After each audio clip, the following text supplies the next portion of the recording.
ನಮಸ್ಕಾರ, ಕರ್ನಾಟಕ ನ್ಯೂಸ್ಗೆ ಸ್ವಾಗತ. ನಾನು ರಫೀಕ್ ಅಹಮದ್. ಜಗಳೂರು ಪಟ್ಟಣದ ಪತ್ರಿಕಾ ಭವನದಲ್ಲಿ ಬಿಜೆಪಿ ಪಕ್ಷದ ಮಂಡಲದ ಅಧ್ಯಕ್ಷರಾದ ಮರುಳ ಆರಾಧ್ಯ ಅವರ ನೇತೃತ್ವದಲ್ಲಿ ಪತ್ರಿಕಾಗೋಷ್ಠಿ ಹಮ್ಮಿಕೊಳ್ಳಲಾಯಿತು. ಪತ್ರಿಕಾಗೋಷ್ಠಿ ಉದ್ದೇಶವೇನೆಂದರೆ, ರಾಜ್ಯ ಸರ್ಕಾರದ ಬಜೆಟ್ ವಿರುದ್ಧವಾಗಿ ಪತ್ರಿಕಾಗೋಷ್ಠಿ ಹಮ್ಮಿಕೊಳ್ಳಲಾಯಿತು. ಈ ಸಂದರ್ಭದಲ್ಲಿ ಬಿಜೆಪಿ ಪಕ್ಷದ ಮಂಡಲದ ಅಧ್ಯಕ್ಷರಾದ ಮರುಳ ಆರಾಧ್ಯ, ಬಿಜೆಪಿ ಪಕ್ಷದ ಮಂಡಲದ ಉಪಾಧ್ಯಕ್ಷರಾದ ತುಪ್ಪದಳ್ಳಿ ಪೂಜಾ ಸಿದ್ದಪ್ಪ, ಬಿಜೆಪಿ ಪಕ್ಷದ ಯುವ ಮುಖಂಡರಾದ ಧರ್ಮನಾಯಕ್, ಮಾರುತಿ ಇನ್ನು ಮುಂತಾದವರು ಉಪಸ್ಥಿತರಿದ್ದರು. ಬಿಜೆಪಿ ಪಕ್ಷದ ಮಂಡಲದ ಉಪಾಧ್ಯಕ್ಷರಾದ ತುಪ್ಪದಳ್ಳಿ ಪೂಜಾ ಸಿದ್ದಪ್ಪರವರು ಪತ್ರಿಕಾಗೋಷ್ಠಿಯನ್ನು ಉದ್ದೇಶಿಸಿ ಮಾತನಾಡಿದರು.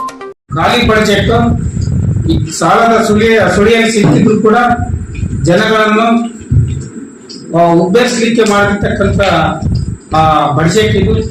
ಇದರಲ್ಲಿ ಇದಕ್ಕೆ ನಮ್ಮ ಜಗಳೂರು ತಾಲೂಕು ಬಿಜೆಪಿ ಮಂಡಲದಿಂದ ನಾವು ಈ ಬಜೆಟ್ ಅನ್ನು ತೀವ್ರವಾಗಿ ನಾವು ಖಂಡಿಸ್ತಾ ಇದ್ದೀವಿ ಸರ್. ನಮಸ್ಕಾರ.